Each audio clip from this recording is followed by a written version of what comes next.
Amsterdam is often remembered as a city that mastered water. But mastery came at a cost. To survive, the city had to erase parts of itself. Canals were buried. Streets were straightened. Entire neighborhoods were sacrificed so the rest could endure. Today, we are walking through an Amsterdam that no longer exists. The year is 1800. This city smells of damp wood and stagnant water. Houses lean inward, resting on timber piles driven deep into mud centuries earlier. Every structure here is temporary by design. Amsterdam does not sit on land. It floats on memory.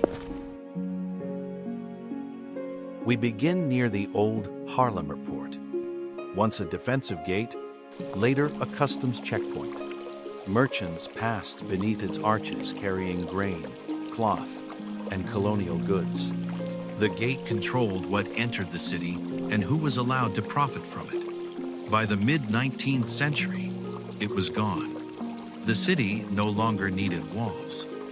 It needed flow. Beyond the gate, narrow canals defined daily life. These were not postcard waterways. They were working arteries. Waste, cargo, animals, and people shared the same space. Children learned to swim before they learned to read. To engineers, these canals had become inefficient. To residents, they were the street itself. The decision to fill them came quietly, one canal at a time. Earth poured into water. Bridges became roads.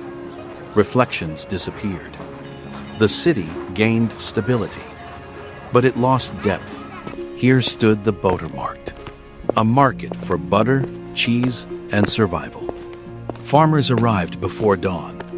Prices were argued, shouted, settled with nods rather than contracts. Today, nothing marks where it once stood. Only movement remains. We move south, toward the Jordan. In the 18th century, this was not a desirable place. It was crowded, loud, and poor. Workers lived stacked above workshops. Music drifted through open windows, competing with the sound of labor. Urban planners saw disorder. What they removed was community. Streets were widened. Blocks were cleared. The Jordan survived, but not intact.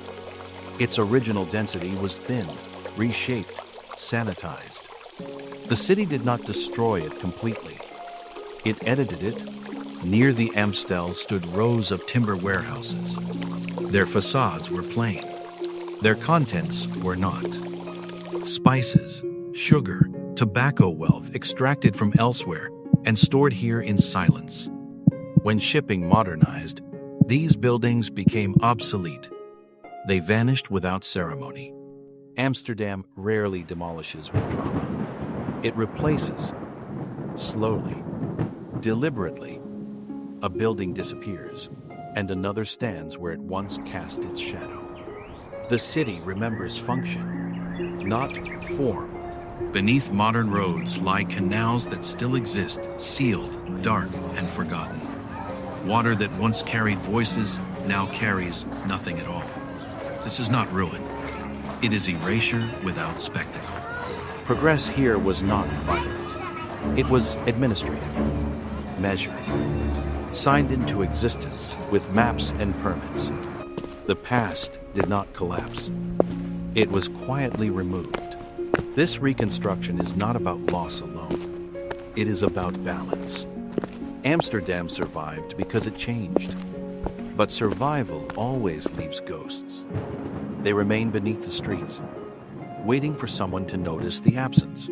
If you want to walk through more cities that reshape themselves to survive, subscribe and continue the journey with us. Amsterdam moved forward, but it never fully let go. We'll see you in the next reconstruction.